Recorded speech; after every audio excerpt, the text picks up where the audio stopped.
a todos, estamos juntos mais uma vez para partilhar um pouco da Palavra de Deus, ter o nosso tempo devocional.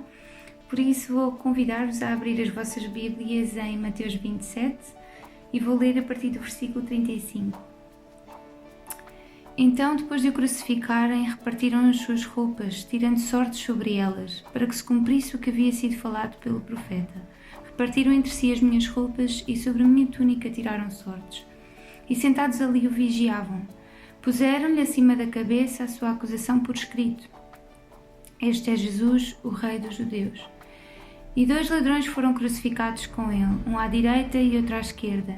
E os que iam passando blasfemavam contra ele, meneando a cabeça e dizendo: Tu, que destróis o santuário e em 3 dias o reconstróis, salva-te a ti mesmo, se és filho de Deus, desce da cruz.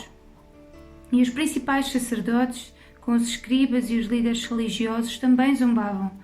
Ele salvou os outros e não consegue salvar a si mesmo. Ele é o Rei de Israel. Se descer agora da cruz, creremos nele. Confiou em Deus, que ele o livre agora se lhe quer bem, porque disse: Sou o Filho de Deus. E os ladrões que com ele foram crucificados também o insultavam, e houve trevas sobre toda a terra, desde a hora 6ª até à hora 9ª.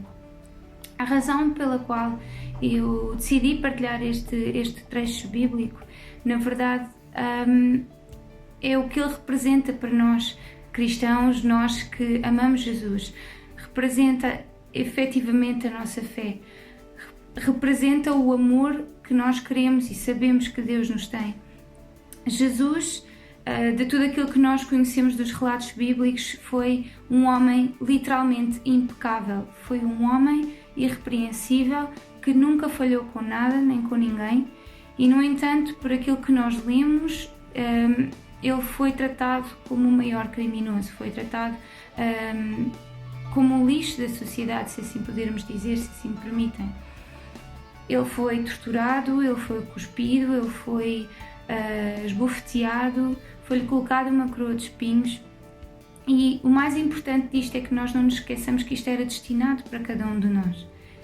Como é que é possível que nós possamos não estar gratos a um Cristo, a um Deus que nos amou a este ponto, de nos substituir desta maneira, de nos substituir num sofrimento que seria incomparável, que seria sequer até insuportável?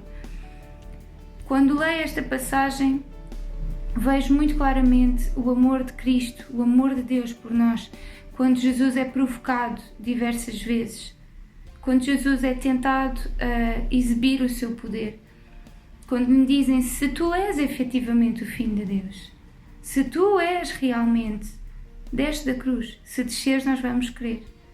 Se é tão verdade aquilo que tu pregavas, se tu realmente consegues fazer esse bem todo e não te fazes a ti, será que tu és mesmo Filho de Deus? E imagine comigo o que é para Jesus estar naquela posição a ouvir aquelas coisas. Quantos de nós provavelmente não teriam a atitude de: eu saio daqui, eu vou-lhes mostrar e vou-lhes dizer como é que vai ser? E a verdade é que Jesus tinha um plano em mente, tinha um plano no seu coração que era muito mais importante para ele do que demonstrar o poder e a glória dele, porque ele sabia que iria receber. E hoje ele está exaltado, ele hoje está glorificado porque ele não desistiu, e não desistiu de ti, não desistiu de mim, não desistiu do amor que nos tem. E ainda hoje, quando nós olhamos para isto e sabemos tão perfeitamente o quanto ele nos ama, nós continuamos a falhar e continuamos a não ser dignos deste amor, continuamos a não nos dedicar, e ainda assim ele não desiste, ele nos persegue e vem atrás, e é este o Jesus que nós temos, é este o Jesus que nós servimos. Um Jesus que, quando a Bíblia diz no versículo 51 que quando entregou o seu Espírito, quando morreu, o véu que nos separava dele, diz aqui o versículo 51, o véu do santuário se rasgou em 2, de alto a baixo. A terra tremeu e as rochas se partiram. A terra reagiu à morte do Filho de Deus. A terra sentiu a morte do Filho de Deus. O véu que nos separava da presença dele, naquele momento, foi o culminar da vinda de Jesus. Aquele véu que nos separava, que não permitia que o povo se aproximasse da presença de Deus, esse véu foi rasgado para todo o sempre. E nós hoje estejamos aqui, estejamos na nossa comunidade, no espaço da Igreja Encontro Vida, estejamos onde nós estivermos, estando cada um nas suas casas. Nós temos a oportunidade de celebrar, nós temos a oportunidade de estar perto de Deus, nós podemos entrar, temos a oportunidade de entrar com ousadia na presença dEle e de lhe chamar ao Pai, de lhe chamar Paizinho. E tudo isto é possível porque Ele nos amou de uma maneira tão intensa, tão apaixonada, que entregou o seu Filho para morrer em nosso lugar. Mas a história não ficou por aí, porque Jesus ressuscitou e hoje nós estamos vivos, nós hoje temos vida, nós hoje temos paz, nós hoje somos o que somos e estamos onde estamos, porque Ele ressuscitou. E o mais fantástico é que esta certeza que eu sei que Jesus tinha, que Ele era Filho de Deus e decidiu não provar da maneira como estava a ser provocado a provar, ou seja, a sair da cruz, e mostrar que realmente Ele podia fazê-lo. Essa certeza nós hoje podemos ter também, que nós somos filhos de Deus, que o recebemos, diz a Bíblia, todos os quantos o receberam, deu-lhes o poder de serem chamados filhos de Deus, aqueles que creem no seu nome. E este é um grande privilégio nosso. Estejamos onde estivermos, crendo em Jesus, confessando-o como nosso Senhor e Salvador, nós podemos ser chamados filhos de Deus, não ser só criaturas que beneficiam de uma chuva que cai para justos e para injustos, mas ser efetivamente filhos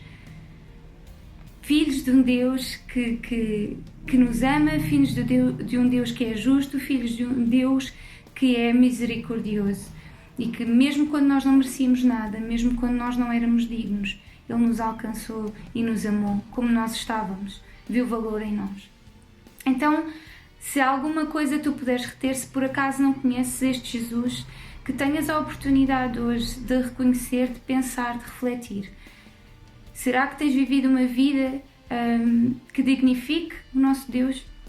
Eu ouvi uma frase de um músico cristão já há muitos anos que dizia: estás a segui-lo como deves, vais subir? Mais vale curtir ou mais vale prevenir. E às vezes nós no barulho, no meio da confusão do dia a dia, nós nem nos apercebemos e a vida vai passando.